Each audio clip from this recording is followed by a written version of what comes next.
আসাদুহুম ফি আমরিল্লাহি উমর, আমার দ্বীনের ব্যাপারে সবচেয়ে কঠোর Omar.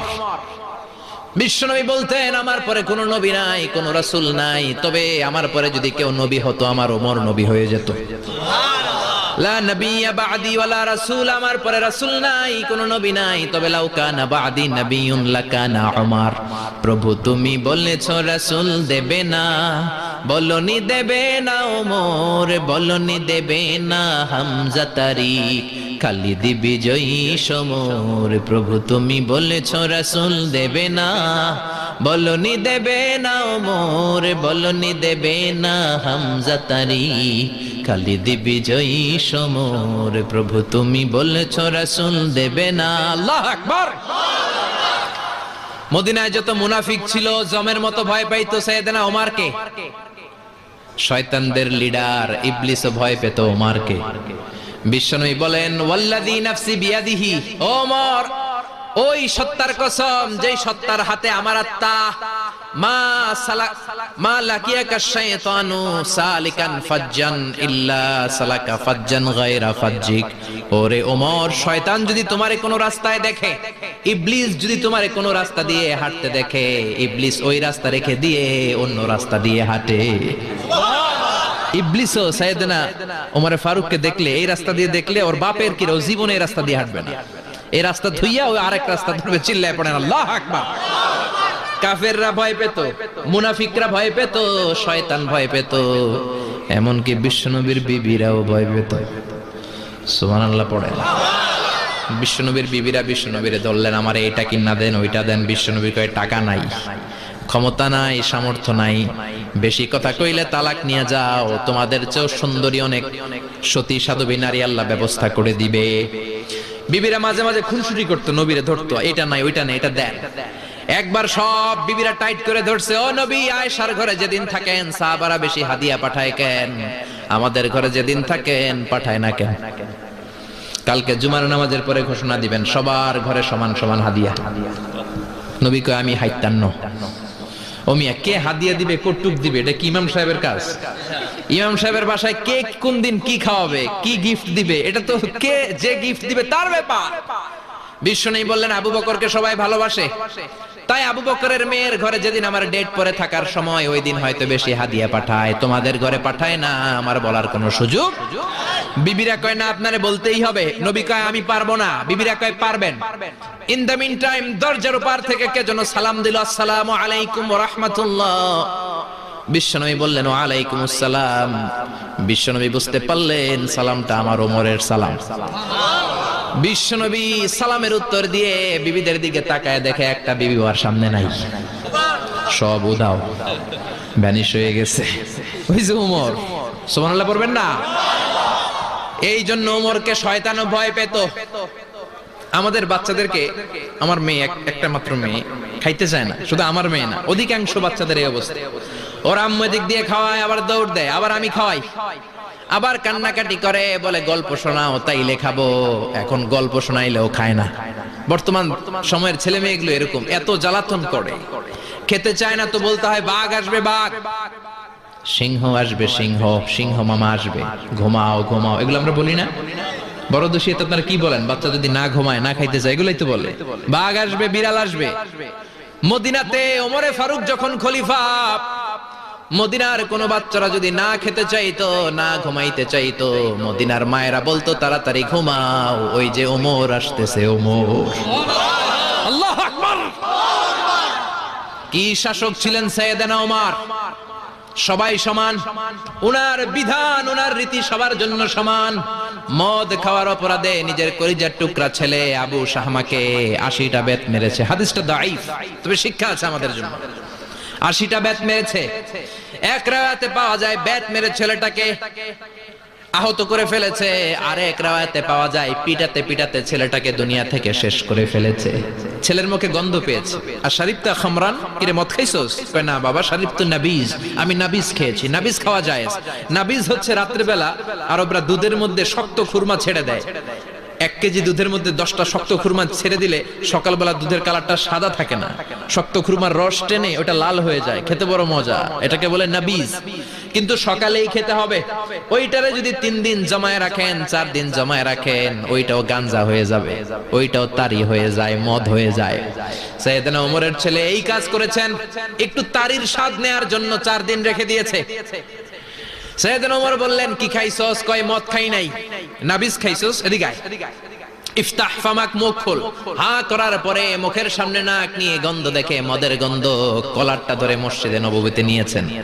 In the mean time মসজিদে নববীতে জোহরের নামাজ হয়। নিজের ছেলেকে মসজিদে নববীর উস্তুয়ানা বলে, উস্তুয়ানাতু মসজিদুন নববী, মসজিদে নববীর পিলারে বেঁধেছেন। যেহেতু উনি খলিফা, মসজিদে নববীর ইমাম, জোহরের নামাজের ইমামতি করলেন। সালাম ফিরালেন, আসসালামু আলাইকুম রাহমাতুল্লাহ, আসসালামু আলাইকুম রাহমাতুল্লাহ। সালামের পর বললেন, মাকানাকুম ইনদানা হাদ, সুন্নতের পর বসে যাবেন, আমাদের একটা হদ আছে। আল্লাহর দেয়া যে বিধান, বিচার, এটাকে আরবিতে বলে হাদ, প্লুরাল হচ্ছে হুদুদ। আমাদের হুদুদ আছে, মানে গুরুদণ্ড আছে, বসবেন। হাজার হাজার মানুষ সবাই ওযু করে যখন ঢুকতেছিল, দেখে আবু শামা পিলারে বাঁধা। সবাই তো আশ্চর্য, কি আজীব তামাশা, প্রেসিডেন্টের পোলা বাঁধা। নামাজের পরে বাইরে আসার পরে হাজার হাজার মানুষ তাকিয়ে আছে। কানাঘুষা শুরু হয়ে যায়। সবাই বলে, কি হয়েছে? ওমর কয়, আমার টানাটানি করা যাবে না। এই যে থামেন থামেন, এখন টানলে কি হবে আমি জানি, খুব বিশৃঙ্খলা হবে। দাঁড়ায় শুনেন, দাঁড়ায় শুনলে ডবল সোয়াব। আমি চলে গেলে এরপর আপনারা টানাটানি করে ঢুকেন। কথা শুনতেছেন তো? মনোযোগ আছে? লোকদের মধ্যে কানাঘুষা। প্রেসিডেন্টের ছেলে, কেউ কয় ওমর মনে হয় মারবে না, যেহেতু নিজের ছেলে তো একটু ধমকি টমকি দিয়ে ছেলে দিবে। কেউ কেউ বলে, না ওমর তো এত সহজ মানুষ না, মদের বিচার তো 80টা বেদ, মনে হয় 40টা মারবে। কেউ কয় না, 80টাই মারবে। ওমর চেয়ারে বসে জল্লাদরে ডাকলেন, বললেন, ইবদা বিসমিল্লাহ, নে চাবুক শুরু কর। বাইতুল মাল থেকে শক্ত সাইজের একটা চাবুক আনবি। জল্লাদ চাবুক এনে দাঁড়ালেন। ওমর বললেন, ইবদা বিসমিল্লাহ, শুরু কর। জল্লাদ মারতে শুরু করেছে। ওয়াহিদ, ইতনাইন, তালাতা, 3টা মারার পরে এক থাপ্পড় মেরে জল্লাদকে 3 হাত দূরে ফেলে দিলেন। ধমক দিয়ে বললেন, তুই চাবুক মারস নাকি চাকরি বাসাস? আসলে জল্লাদ কিন্তু আস্তে মারে নাই, দেহের যত জোর ছিল জোর দিয়ে মেরেছে, কিন্তু ওমরের পছন্দ হয় নাই।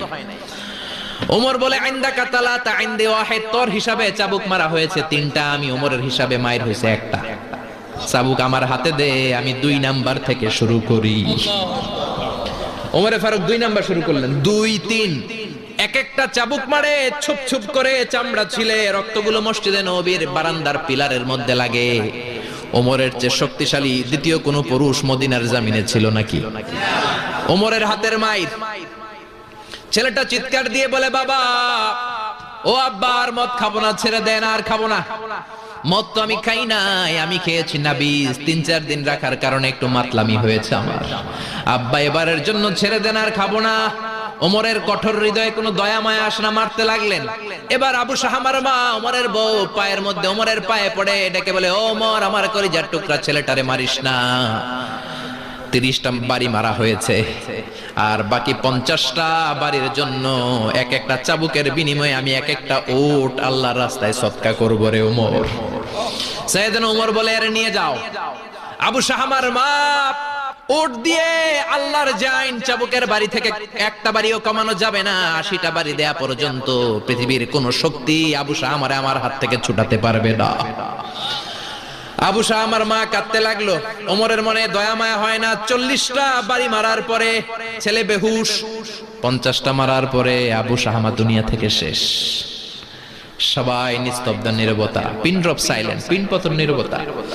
রাগে তখনও গড়গড় করছে ওমর। সাইয়েদনা ওমর বললেন, গোসল দে, জানাজা দে, কবর দে। কবর দেওয়ার পরে ওই কবরের উপর 51 নাম্বার থেকে মারা শুরু করলেন। 52, 53, 60টা, 70টা, 80টা চাবুকের বাড়ি কবরের মধ্যে, বিশাল বিশাল বড় বড় বাড়ি মেরে আঘাত করে আল্লাহরে ডেকে বললেন, আল্লাহ, আমার ছেলে হওয়ার কারণে, প্রেসিডেন্টের ছেলে হওয়ার কারণে আমি পার্সিয়ালিটি করি নাই, একটা চাবুকের বাড়িও কম দেই নাই।